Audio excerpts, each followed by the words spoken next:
வணக்கம். ஆகாஷ்வாணி புதுச்சேரி செய்திச் சுருக்கம் வாசிப்பவர் ஆனந்தி முருகன்.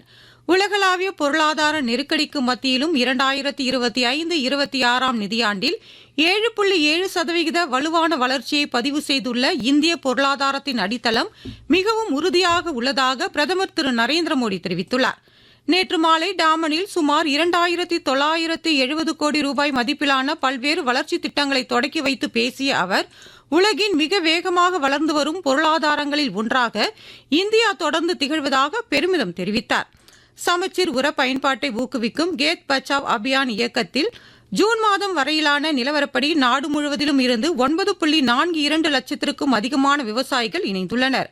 மத்திய வேளாண்மை மற்றும் விவசாயிகள் நல அமைச்சகத்தால் தொடங்கப்பட்ட இந்த இயக்கம் சமச்சீர் உர பயன்பாட்டை ஊக்குவித்தல், மண்வளத்தை பாதுகாத்தல் மற்றும் நிலையான விவசாய நடைமுறைகளை ஊக்குவித்தல் ஆகியவற்றை நோக்கமாக கொண்டுள்ளது. புதுச்சேரி மகளிர் மற்றும் மாற்றுத்திறனாளிகள் மேம்பாட்டுக் கழகம் சார்பில் பெண்கள், மாணவிகள் மற்றும் மாற்றுத்திறனாளிகளுக்கு தையல், ஆரி ஒர்க், அழகுக்கலை, சோப்பாயில் மற்றும் பெனாயில் தயாரிப்பு, அலங்கார நகை தயாரிப்பு, சாம்பிராணி தயாரிப்பு உள்ளிட்ட பயிற்சிகள் அளிக்கப்பட உள்ளன.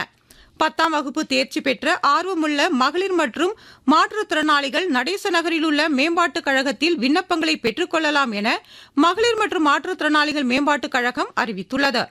பாரதிய விசார கேந்திரத்தின் மாஹே உள்ளூர் குழு மற்றும் ராஜீவ்காந்தி அரசு ஆயுர்வேத மருத்துவக் கல்லூரி இணைந்து ஜீவனம் 2026 என்ற மருத்துவ கல்வி நிகழ்ச்சியை கல்லூரி வளாகத்தில் நடத்தியது.